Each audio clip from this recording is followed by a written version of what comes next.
effectivement, Chelsea a plus montré. Et en fait, c'est Dortmund qui m'a déçu. Par Dortmund. C'est Dortmund qui m'a déçu parce que Chelsea, sur ces dernières semaines, quand tu les voyais jouer, bon, il n'y avait pas réellement beaucoup de sous à miser sur une qualification de leur part, parce que de l'autre côté, justement, Dortmund était plutôt efficace, même s'il y a pas mal de victoires qui étaient un peu étriquées, un peu à l'arraché. Mais là, ce soir, après un début de match où Dortmund a semblé vouloir prendre le jeu à son compte, à un moment, ils sont en possession 75-25 sur les 10-15 premières minutes. Derrière, ils ont été hyper passifs. Ils ont été passifs, j'ai été déçu pour ensuite, quand tu es un peu acculé dos au mur, qu'il faut que tu fasses quelque chose, sinon tu es mort, donc le dernier quart d'heure, là d'un coup ils se remettent à jouer. Moi je suis l'entraîneur, je me dis les gars, en fait pourquoi ? Parce qu'on peut pas dire qu'en face ils ont été mis sous une pression monumentale de Chelsea. Non, mais je pense qu'ils ont reculé un petit peu Chelsea quand a même. fait un match Ils sont costauds défensivement, ils le savent. Chelsea, ils ont joué peut-être mieux que ce qu'ils font en championnat, mais ils ont pas mis une pression incroyable sur Dortmund. Donc vraiment, c'est pour ça que j'insiste sur la déception de Dortmund, c'est que je ne comprends pas ce visage un peu terne, un peu passif qu'ils ont affiché. Ah, si c'est juste la blessure d'un joueur, certes clé cette année, Brandt, qui les a mis dans cet état. Le match aller n'était pas mieux. Je trouve que c'est franchement, je trouve que c'est un peu décevant, vraiment décevant. Je sais pas ce que Polo en pense. Que le penalty arrive aussi. Que le penalty arrive si vite en seconde période aussi, je pense que ça fait très mal, et je pense qu'ils ont eu beaucoup de mal à se remettre du deuxième but qui est arrivé si tôt dans un match qui finalement, même s'ils étaient moins bons que Chelsea en première période, à la pause c'était quand même il y a un partout sur les deux matchs, t'es pas éliminé. Bah oui. Tu sais très bien mais je pense que de prendre ce second but si vite en plus de cette façon-là avec le penalty, et d'ailleurs ils se sont énervés avec l'arbitre, ils l'entouraient d'ailleurs quand il a sifflé penalty après être allé voir la VAR, parce que Schlotterbeck, quand l'arbitre revient d'avoir l'écran, Schlotterbeck pense qu'il donne pas le penalty en fait. Et tu vois se retourner vers l'arbitre, il dit quoi en fait tu donnes le penalty. Et donc je pense que ça les a fait un peu sortir du match pendant les 15 minutes qu'on suivi, 20 minutes qu'on suivi le penalty.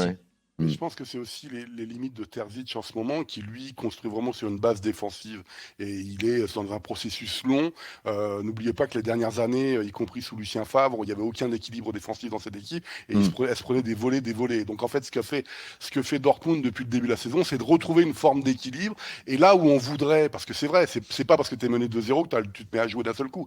D'ailleurs, il y avait Sébastien Haller qui avait été interviewé, qui avait fait comprendre quand même qu'on avait le droit de critiquer un peu la tactique, c'est-à-dire que tant qu'il y avait 0-0, Dortmund était qualifié, mais ça veut dire qu'ils n'ont pas vraiment joué non plus. Voilà. Ensuite, il y a des défaillances individuelles que je trouve dans cette rencontre. Sur la double confrontation, Bellingham n'est pas bon quand même. Hein. C'est pas le même. Aller devant tout seul. Mais Aller ne peut rien faire. Et ce débat, on l'a quasiment tous les lundis lorsqu'on parle de Dortmund, parce que Dortmund ne joue quasiment que dans les pieds, et donc ne va jamais chercher son mètre 90. Lorsqu'Anthony Modeste jouait, c'était exactement la même chose, et ça fait partie de comment doit progresser. Il n'y a plus beaucoup d'équipes qui mettent des ballons en balançant sur la tête d'un mec grand. Hein. Mais le problème, c'est que. Mais même dans les pieds, Polo, même dans les pieds, ils vont pas le chercher en point d'appui comme ça. Mais en fait, ils jouent pas avec leur neuf.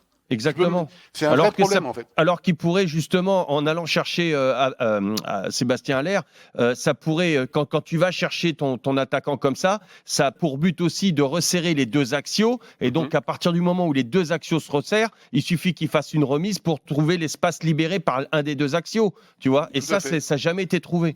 Mais d'un autre côté, on a le droit de féliciter Chelsea, parce que défensivement, ils ont été costauds. À mon modeste niveau d'ancien central, les fermetures de Chelsea sur les ailes, c'est juste extraordinaire, et ça a montré dans toutes les écoles de football, quoi. Parce que les mecs, ils sont toujours à 2-3 dans tous les sens. Ils laissaient venir Dortmund, il se passait rien finalement. Ça aurait très bien pu faire 3-0 d'ailleurs, hein, si Chelsea était plus réaliste. Ils ont pas été méga sollicités derrière non plus. Hein. Exactement. Hein. Oui. Non, il y a le centre de Reina en première période, il y a le coup franc de Reus, et après Arrizabalaga à la fin du match. Mais pour Potter, c'est une victoire. Et c'est tout. Voilà, le coup franc, c'est une victoire super importante pour Potter, pour Chelsea.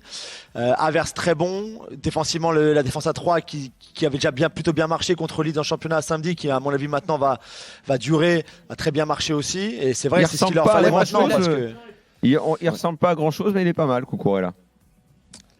Bon, C'est un de ses meilleurs matchs depuis qu'il est arrivé pour 65 millions d'euros. Ah ouais, sinon c'était catastrophique. Ouais. Mais puisque Nico est là, un mot quand même de Benfica, équipe quand même qui, plus les matchs avancent en Ligue des Champions, plus ça l'impressionne là. Parce que Bruges, il a quand même fait une belle phase de poule. Tu gagnes à Bruges, là ils leur mettent une danse. Après, attention, Bruges. Nico, est-ce que tu es bluffé par Benfica ? Non, parce que c'est à l'image de ce qu'ils font cette saison. C'est-à-dire, il y avait eu quand même une petite coupure avec la Coupe du Monde, comme pour beaucoup, et il fallait que les choses se remettent en place lors de la reprise après le Mondial. Mais en termes de jeu, on l'avait vu notamment face au PSG, pour ceux qui ne suivent pas le Benfica de façon hebdomadaire, mais c'est une équipe qui a un très bon jeu. Roger Schmidt a vraiment apporté son style, avec en plus des résultats. Il avait fait une série d'invincibilité record en début de saison avec le Benfica. Là, attention, il faut quand même pondérer, c'est-à-dire le Benfica fait vraiment le taf après avoir gagné 2-0, il gagne 5-1, ce qui est quand même un score important en huitième de finale de Ligue des Champions, mais Bruges en face, ils sont complètement à la rue. Bruges, c'est 2 victoires en 15 matchs. Nico, ils sont à la rue, mais ça ne les empêche pas de faire le taf en face. Qu'est-ce qu'ils ont fait d'une équipe à la rue ? Ils leur ont mis une valise. C'est pour ça que je te dis. Ils leur ont mis une valise. Ils étaient qualifiés dès le match aller, match retour. Non seulement, puisque c'est désormais l'expression à la mode, ils ont fait le boulot. Ouais. Ils ont fait une bonne journée de travail. Ils leur ont collé une valise en jouant très bien, en ne faisant pas montre même de dilettantisme sur la fin alors qu'ils avaient les buts d'avance. Moi, cette équipe-là, qui quand même en phase de poule et avec le PSG, avec la Juve, termine première. Ouais. Avec Naples, c'est une bonne tête d'outsider. Benfica, après, normalement, l'outsider en Ligue des Champions ne gagne jamais. À un moment, cette compétition fait qu'on retombe toujours sur nos pattes et que c'est toujours un gros historique qui va au bout. Cette année, je ne sais pas, quand je vois certaines équipes, je ne suis pas totalement impressionné. La dernière fois qu'un outsider a gagné la Champions, c'était un club portugais, c'était en 2004, c'était Porto contre Monaco. Ils sont quand même impressionnants, parce que ils maîtrisent vraiment leur jeu, les principes sont les mêmes que contre le PSG, ils n'ont pas évolué. Alors, c'est pas mieux, c'est pas moins bien, ça reste dans la continuité de ce qu'ils ont fait depuis le début de saison. Et moi, je les trouve impressionnants. Dans toutes les lignes, c'est pas mal. On en a déjà. Le problème, tu sais que tu n'auras pas Otamendi pour le quart de finale aller. Ça va être un vrai manque. Parce que derrière, ce gars-là est très important. Alors, c'est le taulier. En plus, alors, il est champion du monde. Il a quand même joué cette Coupe du Monde avec l'Argentine. On le définit depuis au moins 5 ans. Franchement, c'est des loups Benfica. Quand il retourne au Portugal, il a un jeune à côté. Il a Antonio Silva, mais quand il revient au Portugal, il a des débuts, il a 2 mois qui sont très très compliqués. Et là, il est redevenu le taulier. Antonio Silva, 18 ans, qui avait été convoqué à la Coupe du Monde avec le Portugal, qui avait joué à la Coupe du Monde avec le Portugal, alors qu'il n'avait même pas joué avec les espoirs de la sélection portugaise. Là, il va devoir faire jouer très certainement soit Morato, soit Verissimo, 2 joueurs qui reviennent de longues blessures. Le frère de Morata. Non, c'est Morato, lui. C'est un joueur que Rennes voulait d'ailleurs. Avec lui, tout est vrai, et pas qu'un peu. Qui était un bon joueur qui s'est pété au mauvais moment. Il y a juste des stats qui sont quand même assez folles, parce qu'on est très friand de ça au Portugal. Le Benfica, ils sont invincibles à domicile cette saison, mais surtout, ce qui est fou, c'est 4e victoire de suite en Ligue des Champions. En C1, c'était plus arrivé depuis 89-90. Cette année-là, ils vont en finale contre Milan. Ils perdent en finale contre Milan. Et surtout, 2e année consécutive qu'ils vont en quart de finale de Ligue des Champions. C'était plus arrivé depuis 61-62, c'est les 2 années où ils l'ont gagné. C'est pas un club, pas un club qui est habitué. Ils ont beaucoup complexé jusqu'à il y a 2-3 ans par rapport à Porto, qui était un habitué de sortir des phases de poule de Ligue des Champions. Le Benfica n'y arrivait pas, il y avait un plafond de verre. Et là, ça y est, le Benfica est complètement décomplexé par rapport à ça. La question, c'est qu'est-ce qu'ils peuvent faire face à une très grosse équipe. C'est pour ça que je te dis, moi je pense que pour que le Benfica aille au bout... Ils ont joué contre la Juve, ils ont joué contre PSG, et on a pris le bouillon. Alors, est-ce que la Juve est une très grosse équipe et est-ce que le PSG est une très grosse équipe?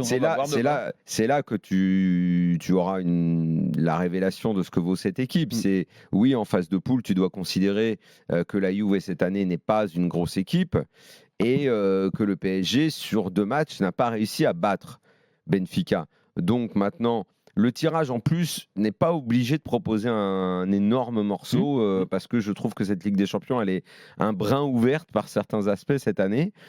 Benfica peut faire un truc. Moi, je le répète, avec Naples, c'est vraiment les 2 têtes d'outsider. Et Daniel le disait, je suis entièrement d'accord. Pardon, sur les individualités, je veux finir, mais le taulier de cette équipe, c'est Jean-Marie. Alors, João Mario. Franchement, ce joueur, moi, Non, le taulier, c'est Gilberto. qui rentrait en cours de match. Moi, je l'avais complètement mis de côté, ce joueur Alors, qui, au c'est début très de sa intéressant que carrière, t'en parles au début de sa Jean-Marie. carrière, c'était un gars qui était annoncé comme un très grand milieu de terrain, qui ensuite a eu des passages à vide énormissimes en faisant des choix de club très étonnants. Moi, je le pensais cramé. Quand il va à l'Inter, c'est fini. Et là, au milieu, je le trouve rayonnant. Alors, il quoi. y a lui, et il y a un autre joueur qu'on connaît bien en France aussi, et qui est passé quasiment inaperçu à Monaco, c'est Florentino Luis. Là, il va y avoir une chose très intéressante dans le foot portugais. Il va y avoir la convocation, la première liste de Roberto Martinez, le premier sélectionneur, le nouveau sélectionneur du Portugal, premier entraîneur étranger, enfin non lusophone de l'histoire du football portugais. On l'attend avec impatience. Hein. Il a fait une com absolument magnifique comme il avait fait en Belgique. Et là, il va vraiment devoir faire des choix importants. Et surtout, il va devoir s'appuyer, à mon sens, sur des joueurs du Benfica qui ont l'habitude de jouer ensemble, et notamment dans le cœur du jeu. Pour moi, João Mário et Florentino Luis doivent être dans la prochaine liste du Portugal. João Mário, il n'était pas au mondial. Hein.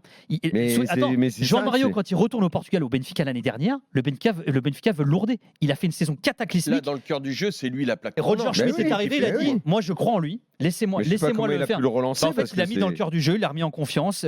C'est là où il a toujours été. C'était un poste. Et là, il en est à 15 buts cette saison. Il a jamais mis autant de buts sur une saison. Parce qu'il il a mis une dizaine de passes dans C'est le patron qui tire les pénaux. Franchement. Et autre truc intéressant, parce qu'il a été élu homme du match ce soir, Rafa Silva, qui est en embrouille avec Fernando Santos, avait pris sa retraite internationale avant la Coupe du Monde. Lui, c'est un bon joueur. Lui et est-ce qu'il va revenir en équipe nationale? Ramos, là, c'est des bons attaquants. Et Ramos non. Ramos, il y était déjà, mais son triplé contre la Suisse. Ramos, il est meilleur buteur du championnat. Il est impressionnant. Devant Jean Mario, d'ailleurs, ce qui est fou. Le mec est milieu de terrain. C'est une équipe qui a une très très belle allure, vraiment.